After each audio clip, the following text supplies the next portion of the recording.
I'm Marty Spitzer, and I'm with World Wildlife Fund. Let's see, get us here. And I lead our work with business and cities to try to advance climate change. I've been working on climate change for over 20 years now, and I haven't always been optimistic. I've had my moments of optimism. A few years ago, I was feeling less optimistic. After our climate legislation in the US failed, it was becoming more tricky to figure out what was really going to happen. I am actually more optimistic now, despite our political environment, than I've been in a while. And I'm going to tell you a little bit about why.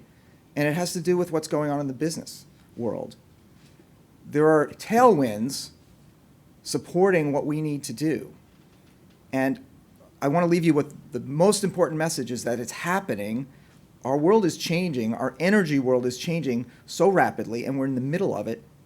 It's hard to notice sometimes, but we are headed. The clean energy revolution is not in our future. It is here now, and it's happening right at this moment. And people are speaking up about it. So I'm going to try to squeeze in a discussion about two networks here. One is called our America Backs a Low Carbon USA. It's a network of businesses and increasingly higher education that we're announcing today, actually, that is joined together. And the other is our Renewable Energy Buyers Alliance, which is a coalition of businesses, basically large corporate America, along with renewable energy providers and others who have been getting together to make it easier to buy renewable energy. And we'll talk a little bit more. So on Tuesday, we're going to release an updated report that WWF has put out with a number of other organizations that shows that 60% of the Fortune 500 have set climate or energy goals. And that the Fortune 100, and almost 50% of the Fortune 500 have set those goals. Companies that set goals, just like somebody else said, actually make more money when they do. And we've started to see a virtuous cycle where the companies that are setting goals, most of them meet those goals.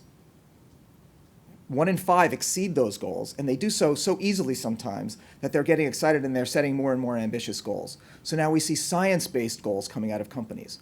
2 years ago, no company had set a goal that was equivalent to science. Today, we have 260 companies that have committed publicly to setting a goal, 40 of which have so far set them. That's over 2 years. So I want to talk first about our Renewable Energy Buyers Alliance. That grew out of work with the companies that we are partnered with in one way or another, where it turned out they were setting some of these goals and it was really hard to buy the renewable energy they wanted.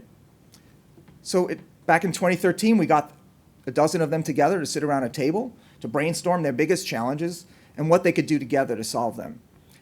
That led to this network being born, and it's got a couple of components. It turned out that most of us are from the US. Well, you know that in most states in the US, you can't buy your energy from this provider you want to.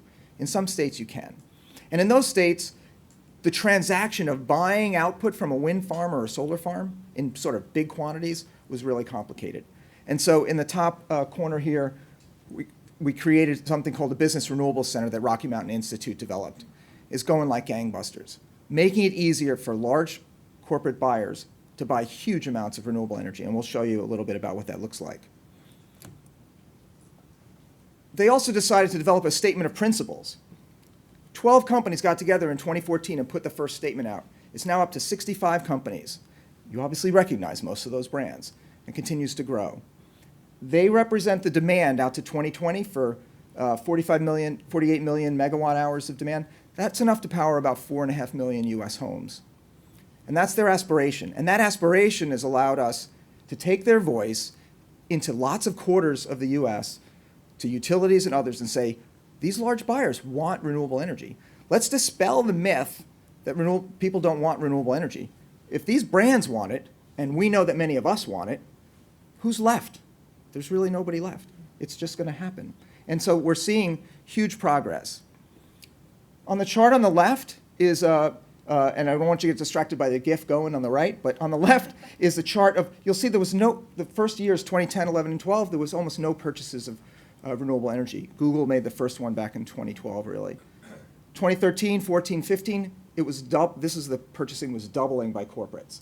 It dropped at the end in 2016, because of the threat of the tax credits expiring at the end of 2015. So if you sort of average 2015 and 2016, it would still be headed up. And 2017 is off to a decent start in the first two and a half months. One of the trickier stories and more exciting ones is really on the right, where what you're seeing is utilities now that are beginning to offer products to their customers, their corporate customers, and some, smaller commercial customers for renewable energy. It's been driven by the network of businesses that got together. So the Renewable Energy Buyers Alliance is essentially a community of over 90 companies, service providers, and now utilities. Imagine this, we're actually talking to utilities who initially walked away, had no interest in renewable energy. How can they walk away when their customers are going out to Texas and other places and buying wind farms? So they were bypassing. I like to joke on the U2 song, it's with or without you. The companies are going to the utilities and telling them we're going to do this with or without you. We'd love to do it with you. And we're starting to see the change. So we're going to see more of this, and it's very exciting. Lots of interesting things going on. So REBA is here in the US, but we're beginning to look at it globally. Our partners are World Resources Institute, Rocky Mountain Institute, and a group called Business for Social Responsibility. And we're looking for other partners as well.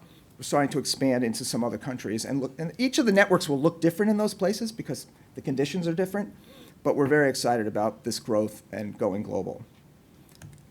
So I'm going to shift gears back to the US for a minute. At the end of, 6 months before the Paris negotiations were underway, we, WWF, got together with 10 other NGOs and said, what could we do with the business voices that we all work with to magnify it so that it could have more of an impact going into Paris? And we put together a statement that came out just before the full-page ad in the Wall Street Journal, right when the Paris negotiations were happening in December of 2015. And we've since kept that group together. We had 80 or 90 companies on that full-page ad. We now have the same statement, which basically says we want a strong agreement in Paris. We need to keep temperature increases to well below 2 degrees. We need to invest in the future economy of the United States and the clean economy. And it turned out that we now have over 1,000 companies that have signed on to it. That statement was sent as a letter to President-elect Trump back in the fall. We've been right after the election, and we continue to roll that out. These 1,000 companies are now in 46 states. Give you an idea that I think the geography matters now. It's not just the size of the companies anymore. It's sort of like the breadth of where they come from that are going to make a difference. And today we're excited. So this is the business backs of Low Carbon USA. And today we're actually excited to announce that we've added higher ed is now joined this. And so like the lowcarbonusa.org website will have you'll basically get to see a statement from universities that they've put out, very, very, very similar to the business statement. So we're seeing some growth. We expect this platform to grow more.